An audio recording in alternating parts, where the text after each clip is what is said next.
여러분, 오늘 말씀은 다 아는 말씀이죠. 여러분, 하나도 어렵지 않지 않습니까? 제가 뭘 설명할 필요가 있나 싶어요. 그 뒤에 11절과 13절까지는 조금 저희가 설명이 필요하지만, 사실 제가 뒤에 나중에 설명하겠지만, 사실 어려운 본문이 하나도, 어려운 내용이 정말 하나도 없습니다.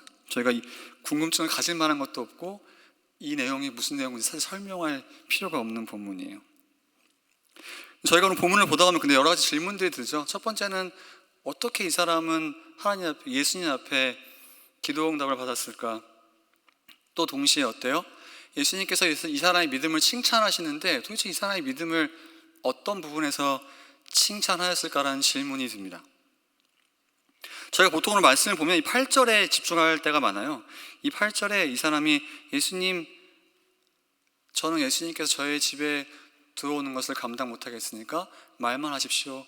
그럼 제 종의 병이 낫겠습니다 라고 생각해서 이렇게 말만 하라고 하는, 예수님께서 말만 해도 내 종의 병이 낫겠다라는 그런 믿음을 보시고 예수님께서 이 사람의 기도 응답을 하시고 칭찬하신다는 생각이 들어요. 그런데 여러분, 저희가 생각해보면 우리도 이런 믿음 있지 않습니까? 우리가 예수님이 어떤 분인지 알면, 또 하나님께서 어떤 분인지 알면, 맞아, 하나님께서 말씀만 하시면 우리 삶에 있는 문제들이 해결되지라는 거 다 알잖아요. 여기 그거 모르는 사람 여러분 여기 있습니까? 그런데 저희의 문제는 뭐예요? 저희들이 아무리 그런 믿음을 갖고 생각을 해도, 저희 삶에 그런 믿음을 갖고 그런 생각을 가져도 저희의 기도 제목들이 응답이 되나요? 제가 누구랑 이야기하고 있죠, 여러분? 여러분 한번 생각해 보세요. 여러분들께서 하나님께서 어떤 분이신지 알고 예수님께서 어떤 분이신지 알고, 저희가 백부장같이 다 생각하잖아요. 예수님께서 말만 하시면 정말 모든 문제가 해결될 수 있습니다라고 생각하는데, 우리가 그런 믿음을 갖고 있는데 그런 마음으로, 그런 믿음으로 기도해도 우리 삶의 문제가 이 사람처럼 정말 해결이 됩니까? 안 되는 경우가 많죠. 그럼 왜 도대체 그러냐라는 거죠. 저희가 그럼 본문을 다시 한번 자세히 보겠습니다. 그러면서 예수님께서 도대체 이 사람의 기도에 왜 응답하셨고 왜 이 사람을 보고 정말 훌륭한 믿음이라고 하셨는지 한번 볼 거예요. 가버나움에서 오는 본문이 시작하죠.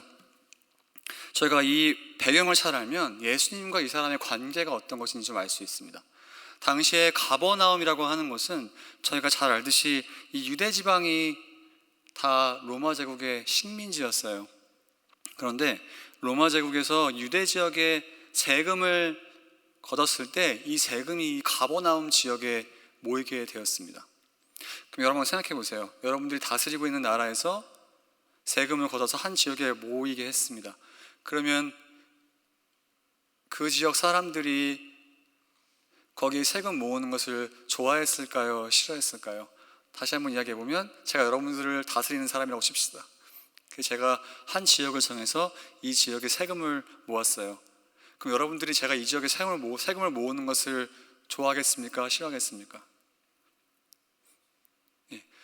제가 잘 알듯이 이 로마 제국이 이스라엘 나라를 차지한 거잖아요. 무력으로 차지했습니다. 당연히 자기들의 세금을 걷어서 이쪽에 모으는 것을 싫어했겠죠. 그래서 이 가버나움이라는 곳에 로마 제국이 세금을 모으도록 했지만 동시에 자기 나라 병사들을 여기에 거하게 했어요. 왜냐하면 이스라엘 사람들, 그 지역에 다스리는 그 지역에 살던 사람들이 당연히 로마 제국이 세금 걷는 것을 싫어했을 것이고, 그것들을 보호하기 위해서 그 지역에 로마 병사들을 주둔시켰습니다. 근데 예수님께서 오늘 계신 곳이 가버나움이라는 곳이에요. 당연히 로마 병사가 있었겠죠. 당연히 그래서 오늘 본문에 보니까 백부장이라는 사람이 등장해요. 근데 백부장은 이 로마 군인 중에 한 계급이었습니다. 그래서 저희가 기록을 보면 당시에 약 80명에서 많게는 160명까지 이 백부장이라는 사람 아래서 움직였어요. 그러니까 굉장히 핵심적인 역할을 감당했던, 로마 군대에서 정말 척추 같은 역할을 감당했던 사람 같습니다. 그런데 여러분, 그러면 우리가 당시에 유대 지방에 살던 사람이라면 이 백부장을 좋아했을까요? 싫어했을까요? 저희가 쉬운 예로 일본, 저희 한국사를 생각해 보면 일본 제국 시대에 일본 사람들이 우리나라를 다스리고 침략했을 때 우리가 일본에서 일하는 순사들, 또 일본을 위해서 일하는 사람들을 좋아했을까요? 싫어했을까요? 싫어했겠죠. 똑같은 경우가 이 사람이라는 거죠. 그런데 이 사람이 오늘 예수님께 나아왔다는 거예요. 그런데 어떻게 이 사람이 예수님께 나아왔나 한번 보겠습니다. 저희가 5장에서 예수님께서 하신 말씀을 다시 한번 기억해 볼 필요가 있어요. 5장 41절을 보여주시겠습니까? 예수님께서 5장부터 설교하실 때 이런 말씀을 한번 하셨어요. 보겠습니다. 또 누구든지 너로 억지로 오리를 가게 하거든 그 사람과 심리를 동행하고. 저희가 이때 어떤 배경 가운데 있었는지 생각해 봤죠. 당시에 이 이스라엘을 다스리고 있던 로마 군인들이 자기들이 해야 될 일을 공사를 하고 여러 가지 몸을 써야 되는 일을 당연히 자기들이 해야 하지만 이 유대인 사람들에게 시킬 권리가 있었다라고 이야기했어요. 그래서 이 사람들에게 정말 말도 안 되는 노동력을 착취했다라고 저희가 이 본문을 보면서 이야기했습니다. 그럼 여러분 한번 생각해 보십시오. 당시에 유대 지방을 다스리고 있는 백부장이 자기가 다스리고 있는 자기 아래에 있는 유대인에게 나와서 원래 이렇게 무언가를 당당하게 요구할 수 있는 입장에 있는 사람이었는데 이 사람이 예수님께 어떻게 나왔나 보겠습니다. 5절 다시 한번 보여주시겠습니까? 한 백부장이 예수님께 나와서 도움을 청했다라고 이야기해요. 원래 예수님께 도움을 청하지 않아도 되는 사람이에요. 저희가 이야기했듯이 자기가 로마 군인으로서 예수님께 너는 이 일을 나를 위해서 해야 한다라고 아주 명확하게 명령할 수 있었던 사람입니다. 그런데 이 사람이 예수님께 나와서 도움을 청했다라는 거죠. 도대체 예수님을 어떻게 생각했길래 도움을 청했냐라는 거죠. 저희가 지금부터 이 사람의 대화를 잘 살펴볼 것입니다. 그런데 이 사람이 예수님이 어떤 분인지를 아주 명확하게 알았던 것 같아요. 8절 한번 보여주시겠습니까? 지금 백부장 로마 군인이 예수님께 하는 말이에요. 그 예수님이 유대인이고 자기가 다스리고 있는 자기 아래에 있는 사람이고 자기가 마음대로 일을 시켜도 되는 사람입니다. 백부장이 대답했습니다. 주님, 저는 주님을 집에 모실 만한 자격이 없습니다. 그저 말씀만 해주십시오. 그러면 제 종이 나을 것입니다. 지금 주님이라고 부르고 있죠. 그렇죠? 당시에 사람들이 누군가를 주님이라고 부른다고 한다면 노예들이 자기의 주인을 부르거나 아니면 로마 시민이나 로마 제국에 살던 사람들이 황제를 부르는 말이었어요. 그런데 지금 로마 군인이고 그리고 이스라엘을 다스리고 있는 사람이 예수님께 나의 주인이라고 이야기하고 있습니다. 그런데 여러분, 이것이 굉장히 위험한 말임을 여러분 기억하실 필요가 있어요. 왜냐하면 방금 이야기했듯이 로마 황제를 섬기고 있는 군인이 자기 황제를 주라고 부르는 것이 아니라 자기가 다스리고 있는 유대인을 자기의 주인이라고 부르는 것이 얼마나 말도 안 되는 상황임을 기억할 필요가 있습니다. 그리고 저희가 생각할 때 이것이 예수님과 이 사람 둘 사이에 있던 일 같지만 저희가 뒤에 보면 예수님께서 사람들에게 내가 이스라엘에서 이 사람보다 큰 믿음을 본 적이 없다라고 말씀하신 것을 보면 이 사람이 예수님께 나의 주인이다라고 고백하는 이것이 1대1에서 있던 것이 아니라 많은 사람들이 보는 앞에서 예수님을 자기 주인이라고 고백했던 것을 기억할 필요가 있어요. 이것이 얼마나 위험한 행동인지를 알 필요가 있습니다. 그런데 이 사람이 그런 위험을 감내했다라는 거죠.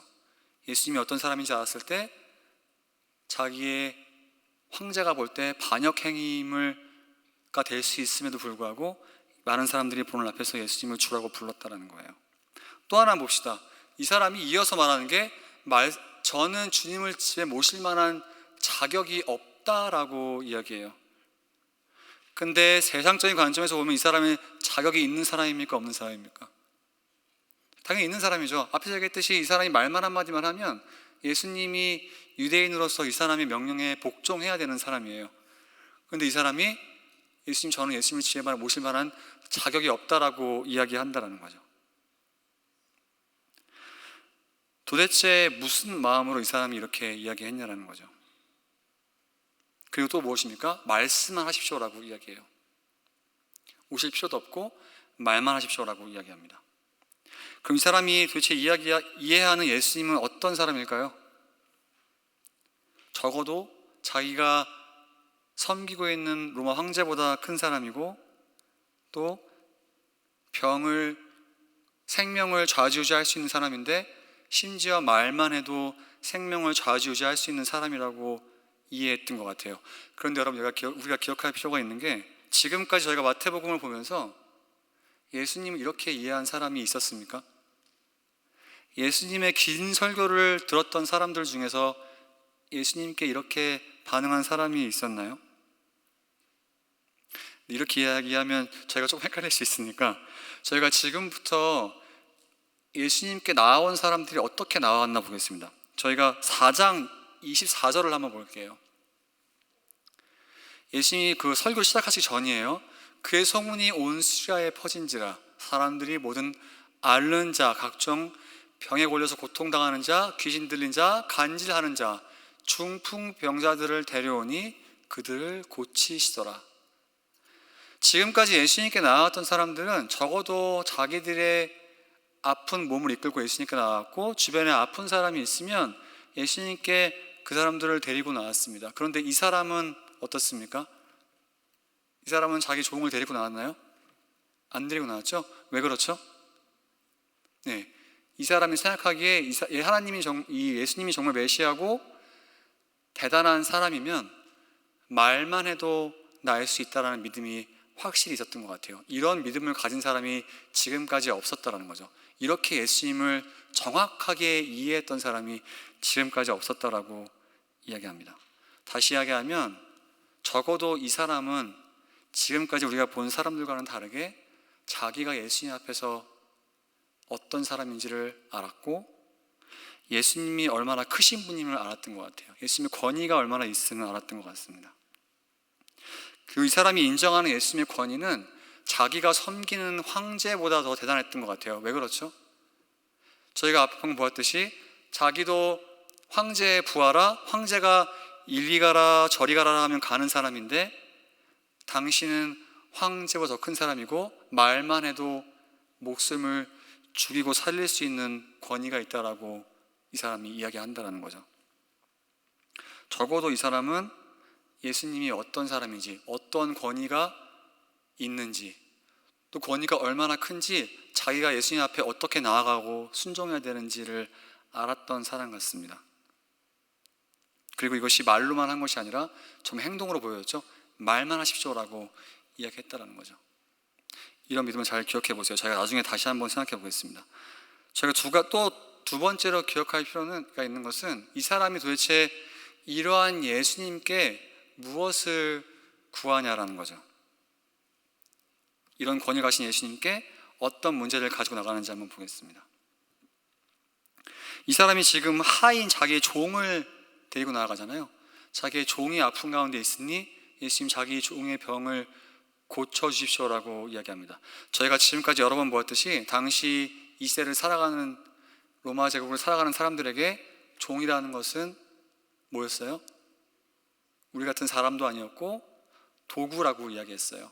사랑을 줄 만한 가치도 없고, 우리가 마음대로 도구처럼 사용하다가 쓸모가 없어지면 그러면 다른 종을 사면 되는 그런 것이라고 했습니다.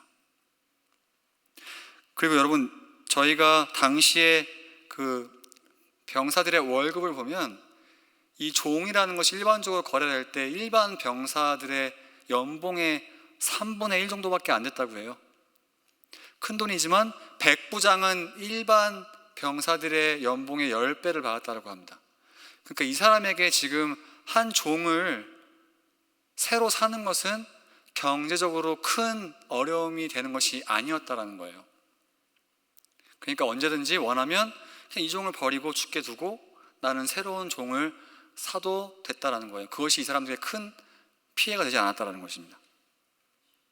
그런데 이 사람이 가지고 나온 기도의 제목, 예수님께 나온 이런 예수님께 나온 그런 요구하는 것, 원하는 것이 자기의 종을 위해서 나왔다는 거죠.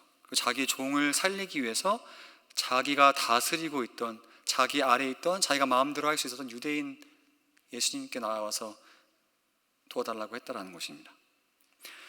그렇다면 저희가 11절부터 하는 예수님 말씀에 이해가 가기 시작해요. 11절부터 한번 보여주시겠습니까? 11절과 12절 제가 읽어드리겠습니다. 내가 너희에게 말한다. 많은 사람들이 동쪽과 서쪽에서 와서 하늘나라에서 아브라함, 이삭 그리고 야곱과 함께 앉아서 먹을 것이다.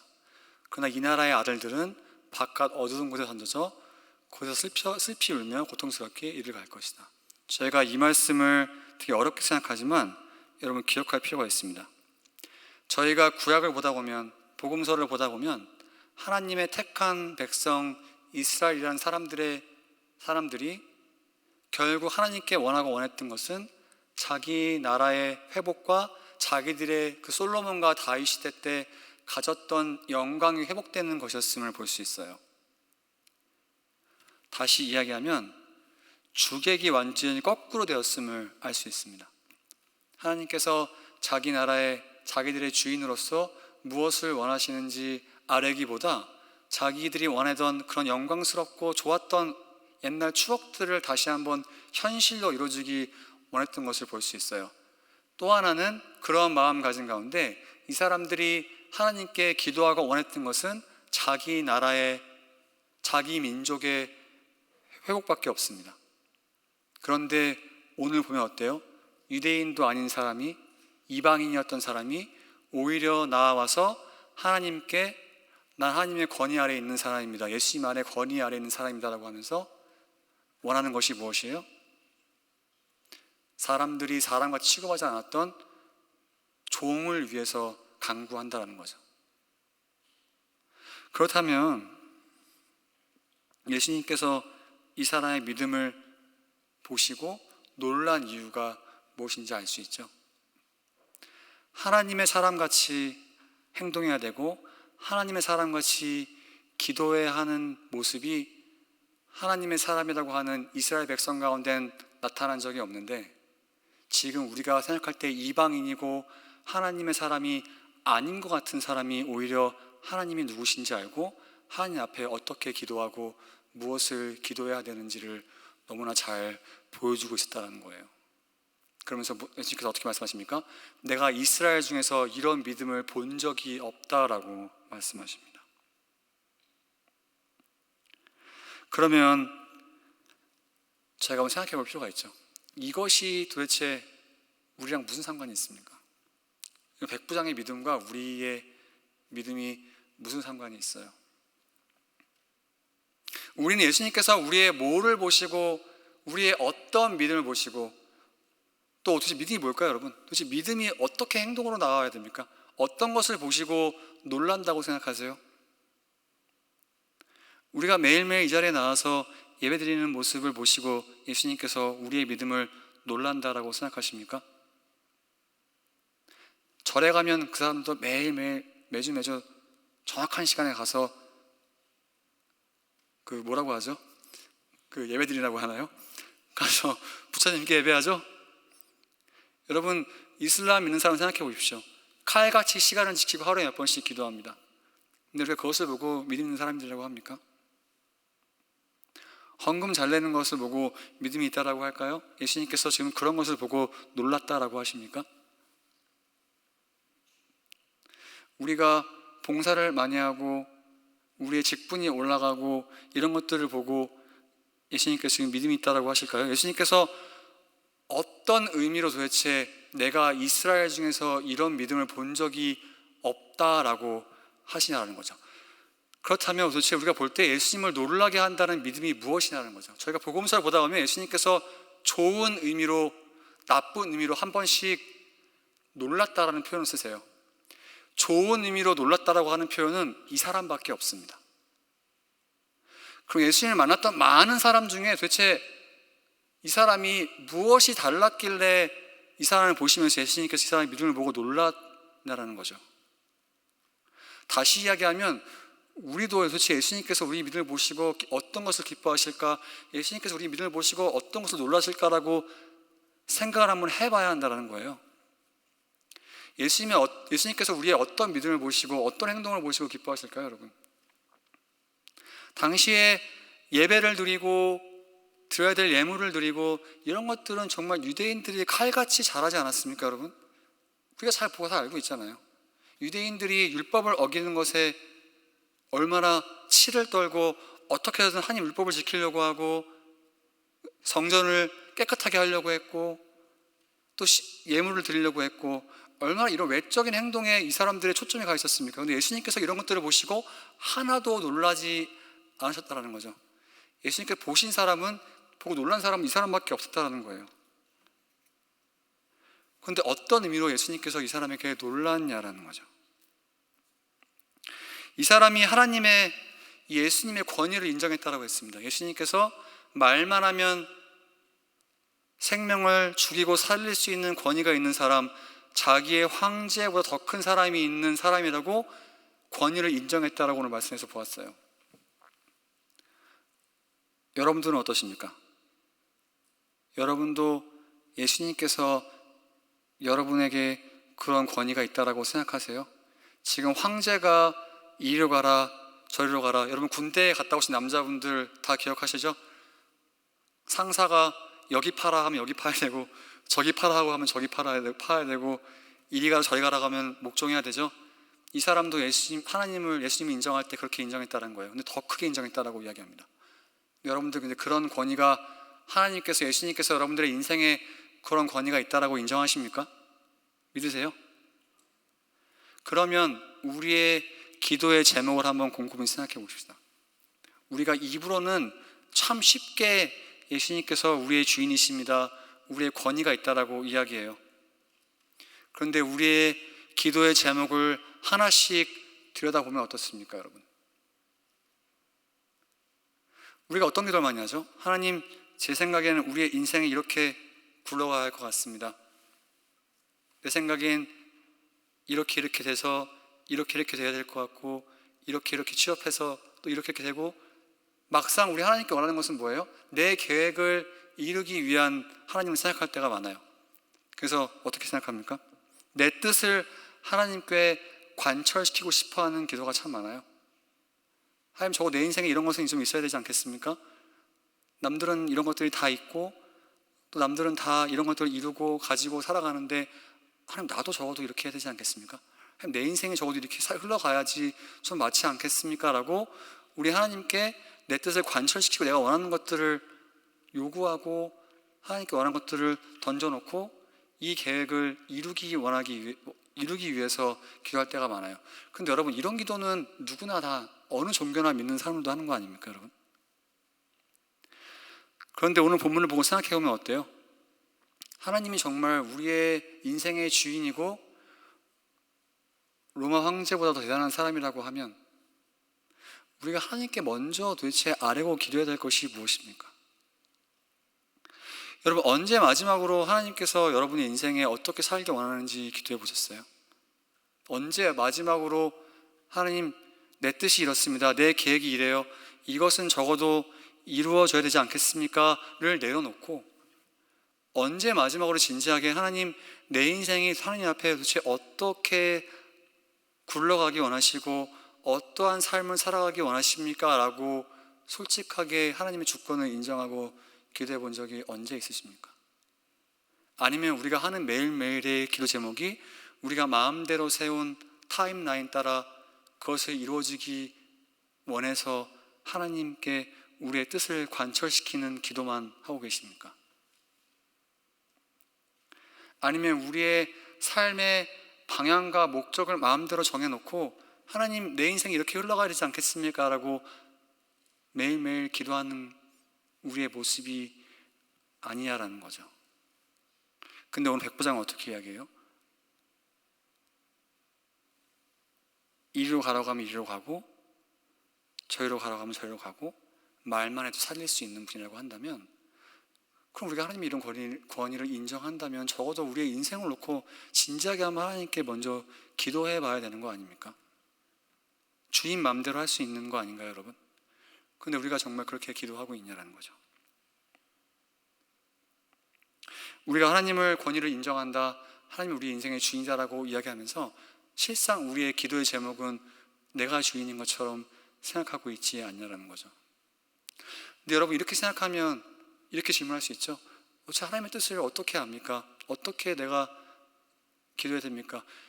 여러분, 이게 굉장히 재밌는 거예요. 왜냐하면 우리가 이런 것들을 놓고 정말 진지하게 씨름을 해보지 않았기 때문에 항상 남에게 해답을 찾고 싶고, 도대체 어떻게 응답받았습니까? 라고 묻고 싶은 거예요.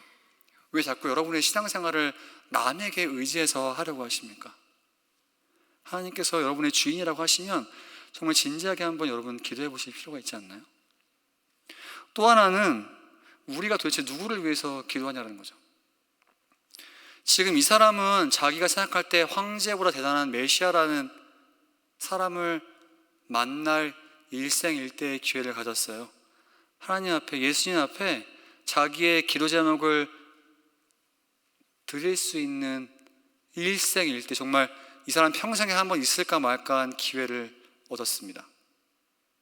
그런데 이 사람이 그런 기회를 맞이했을 때 어떤 기도 제목을 주님 앞에 가지고 갔냐라는 거죠. 여러분은 어떤 기도 제목을 가지고 나가시겠어요? 만약에 예수님께서 너의 기도 제목을 하나만 들어주겠다라고 하면 여러분 무엇을 가지고 나가시겠습니까? 하나님, 로또가 지금 500밀리언이 넘었습니다. 그거 하나면 제 인생의 모든 문제가 해결될 것 같은데. 하나님, 내가 저 집 하나만 가지면 내 모든 문제가 해결될 것 같은데. 우리가 매일매일 주 앞에 나가고 기도 제목으로 갖고 나가는 것이 무엇이냐는 거죠. 근데 이 사람은 무엇을 가지고 나갔어요? 사람들이 생각할 때 언제든지 돈을 주면 살 수 있는, 사람으로 생각하지 않았던 그런 종을 위해서 예수님 앞에 가지고 나아갔다는 거죠. 이것이 세상적인 관점으로 보면 얼마나 의미 없고 헛짓거리입니까, 여러분? 그 종, 돈으로 줄 수 있는, 돈으로 언제든지 살 수 있는 종, 그거 하나 산다고 이 사람에게 무슨 유익이 있겠어요? 맞지 않습니까? 근데 이 사람이 생각할 때 이런 종은 그냥 종이 아니었다는 거죠. 그렇죠? 예수님께서 이 사람의 집에 들어가겠다고 하시죠? 이미 예수님께서 보실 때 유대인, 이방인의 개념이 없어진 거예요. 예수님이 볼 때 유대인이든 로마인이든 이방인이든 다 하나님의 사람인 것입니다. 이 사람 똑같은 거죠. 예수님 마음처럼 종이든 아니든 상관없이 다 이 사람이 보기엔 예수님께 나아가야 되고 사랑할 수 있는 대상이라는 거죠. 그런데 여러분, 우리의 기도의 제목을 생각해 보면 어떻습니까? 한번 생각해 보세요. 여러분의 기도의 제목을 한번 생각해 보십시오. 끼케야 뭐예요? 조금 후하게 쳐줘봐야 우리의 가족이나 조금 친한 사람들 놓고 기도하죠. 여러분의 기도의 범위가 얼마나 넓습니까?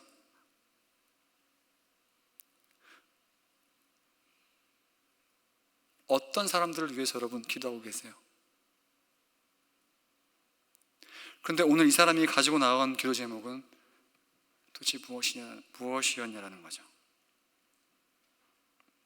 우리 나에게 별로 중요하지 않은 사람, 내가 미워하는 사람 놓고는 여러분 기도하세요? 적어도 여러분의 속이나 청년들, 여러분 속한 소그룹 놓고 기도하십니까?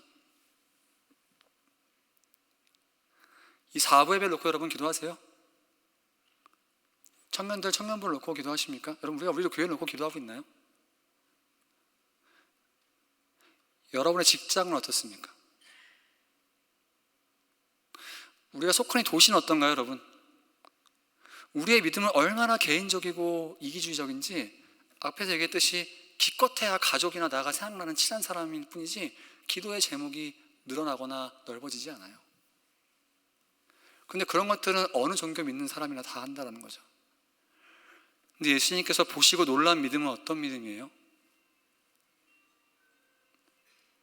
자기가 볼 때 아무 상관없고 사람 취급도 받지 않는 사람들을 예수님께 가지고 나아갔을 때 예수님께서 이 사람 믿음을 보시고 내가 이런 믿음을 이스라엘에서도 본 적이 없다라고 말씀하십니다. 그렇다면 우리가 나의 어떤 믿음을, 도대체 우리가 생각할 때 믿음이 좋은 것이 무엇인가를 다시 한번 재정립할 필요가 있어요. 무엇이 도대체 좋은 믿음이라는 거죠. 이스라엘 사람들이 자기만 생각했다고 했어요. 자기 나라만 생각했다고 했습니다.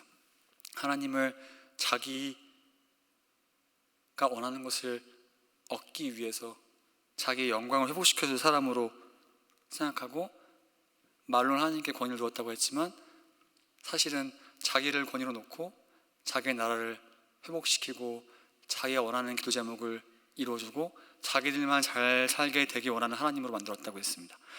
그렇다면 여러분, 우리도 한번 우리의 믿음이 어떤지를 우리의 기도로 생각해 볼 필요가 있어요.